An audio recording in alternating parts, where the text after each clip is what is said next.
I don't know if you've noticed, but I've certainly noticed in High Wycombe over the last year or so that there have been more and more homeless people around. Like, under that weird roof thing in the centre of town, in the stairwells of every car park, Eastern Street, the Wycombe Swan car park. There seem to be so many more homeless people. And I was in Eastern Street car park today. There were homeless people in there again. And then I saw this poster just pasted all over every stairwell on every floor.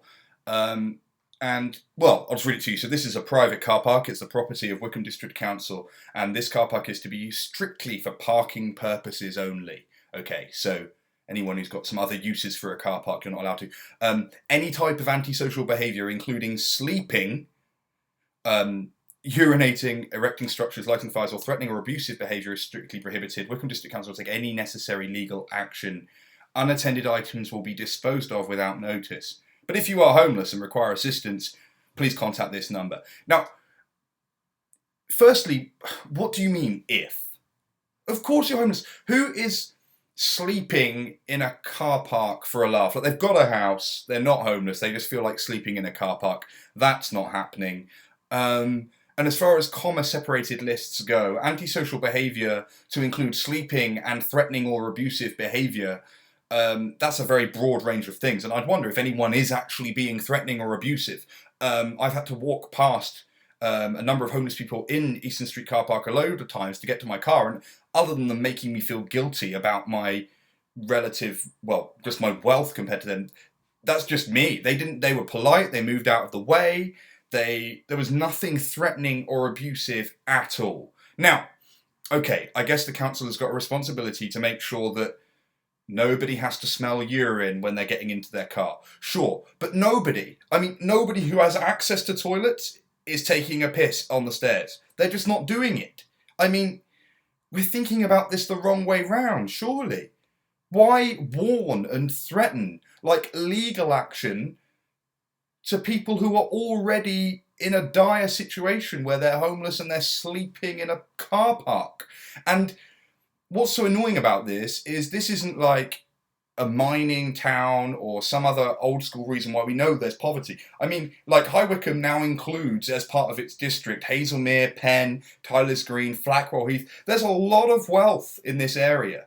And yeah, I mean, I called the number, the number it just tells you to call at the end if you're homeless and require assistance.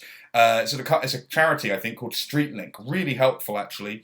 And you can do that to report a homeless person, a rough sleeper, if you're not one, to try and get them the help they need. So that's fine. But maybe we should start with that and not threaten people and remind them that sleeping is prohibited in this private car park. And yeah, I mean, I guess it comes down to how you feel, really. If you feel that the smell of urine just really ruins your day when you go to your car to then drive home, then I guess that's one thing. Or you could look at it another way and say, okay, not everyone in the town where I live even has access to a toilet. And even though there are public toilets, according to this notice, you couldn't even leave this car park to go to those toilets without the risk of your unattended items being disposed of without notice. Because if you are sleeping in a car park, what you really need is for your sleeping bag to be disposed of while you go for a wee somewhere else.